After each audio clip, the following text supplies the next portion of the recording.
Sa harap ng pagtugon sa climate change, isang mahalagang proyekto ang sisimula ng pamahalaan. Ito ay ang pagpapatayo ng pinakamalaki at pinakaunang solar plant and battery storage facility sa buong mundo. At ayon kay Pangulong Ferdinand R. Marcos Jr., mahalagang bagay ito para na rin matiyak ang sapat na supply sa Luzon Grid. Si Benji Durango sa sentro ng balita. Tumatawid sa dalawang probinsya ang 3,500 hectares ng lupa, ang Nueva Ecija at Bulacan. Tatawagin itong M-Terra Solar. Ngayong araw, ginawa ang groundbreaking nito na dinaluhan ni Pangulong Ferdinand R. Marcos Jr. Now that the time capsule has been sealed, the President shall lower the time capsule.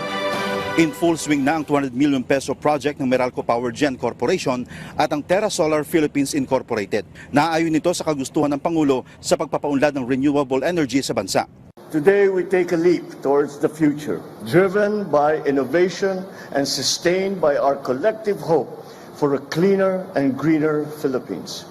Hahatiin sa dalawang phase ang proyekto. February 2026, bubuksan ang 2,400 megawatts solar farm at karagdagang 1,000 megawatts sa February 2027. This landmark project will put our country on the map as a leader in renewable energy. Kapag nakumpleto na, kaya nitong mag-generate ng 3,500 megawatts mula sa 5 billion panels nito.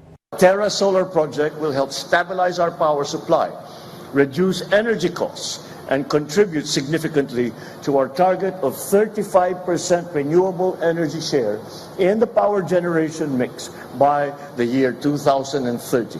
Ayon kay MGen President and CEO Emmanuel Rubio, dahil bababa ang power generation cost, posible ring bumaba ang singil ng Meralco sa kanyang customers.